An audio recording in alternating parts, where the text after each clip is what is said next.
पुराने ज़माने की बात है, एक ताजिर तिजारत की गर्ज से बगदाद पहुंचा। पिछले वक्त में तिजारत का यह कानून था कि ताजिर जिस मुल्क में तिजारत करने जाता, सबसे पहले वहां के बादशाह से मुलाकात करता, अपना सारा सामान तिजारत दिखाता और इसकी खूबियों और इनफरादियत से आगाह करता था। चुनाचे इस ताजिर को भी बगदाद पहुंचने के बाद बादशाह के दरबार में पेश कर दिया गया। ताजिर ने बादशाह के हुजूर तहाइफ पेश किए, फिर माल तिजारत निकाला और एक एक चीज की खूबी बयान करते हुए दिखाने लगा। हुजूर, ये पानी से चलने वाली घड़ी है जो मैंने यूनान से खरीदी है। ये कालीन है जो मैंने ईरान से खरीदा है और ये खालिस रेशम के तार से बना है। ये कलम मुलाहजा फरमाइए जो मैंने जापान से बहुत महंगे दामों खरीदा है। ताजिर ने एक एक माल की अहमियत बयान की।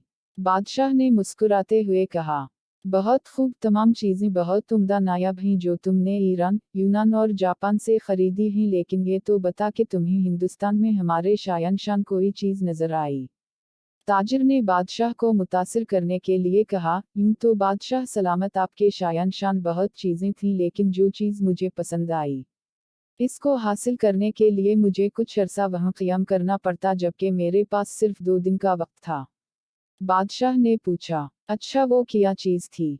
ताजिर बोला, जनाब वो एक मोती है और इसकी खास बात यह है कि वो दूसरों को बांटने से बढ़ता है। इसको कोई चरा भी नहीं सकता और इस मोती से बहुत सारे जेवर भी बनाकर पहने जा सकते हैं। बादशाह बहुत मुतासिर हुआ और कहने लगा, मैं इसे हासिल करना चाहता हूँ। इसने फौरन अपने एक खास वजीर को सामानो सवारी इस हिदायत के साथ रुखसत किया कि अब वो मोती लेकर ही लौटे। वजीर अपने मकसद के लिए निकल पड़ा।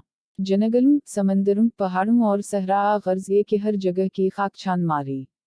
वादी वादी घूमा, हर शख्स से इस नादिर व नायाब मोती का पूछा, मगर सब ने यही कहा कि ऐसा कोई मोती नहीं है जो चोरी ना हो सके और इससे बहुत सारे जेवर बिन जाएं।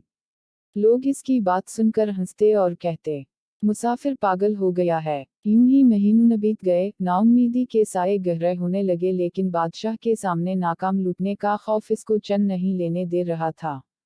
वजीर ने हर मुमकिन कोशिश कर ली कि ऐसा मोती मिल जाए, लेकिन ये ना मिला, सो उसने वापसी का इरादा कर लिया। वजीर अपनी नाकामी पर ज़ारो क़ितार रोता हुआ जंगल से गुजर रहा था। रात काफ़ी हो चुकी थी और वजीर बहुत थक भी गया था। एक दरख्त के पास आराम के इदारे से लेटा ही था कि उसी लम्हे एक रोशनी अपनी जानिब बढ़ती हुई नजर आई। पहले तो वजीर डर गया, मगर फिर एक आवाज़ ने उसको हौसला दिया, अरे नौजवान, डरो मत, मैं अच्छी परी हूँ। बता तेरे साथ क्या मसला है? तो मुद्दतों का थका हुआ मुसाफिर मालूम होता है, बता मैं तेरी क्या मदद करूँ? वजीर ने अपनी दास्तान कह सुनाई कि उसे जिस मोती की तलाश थी वो कहीं नहीं मिला। अब अच्छी परी वजीर के सामने आ चुकी थी और वो वजीर की बात सुनकर बेसाख्ता हंसने लगी। फिर बोली, अफसोस कि तूने अकल से काम ना लिया और महज एक मोती की तलाश में महीनों मारा मारा फिरता रहा। वजीर बोला, अच्छी परी, मैं तुम्हारा मतलब नहीं समझा। वो बोली, भले आदमी, वो मोती दरअसल इल्म का मोती है, लेकिन तो इसकी ज़ाहिरी शक्ल को तलाश करता रहा।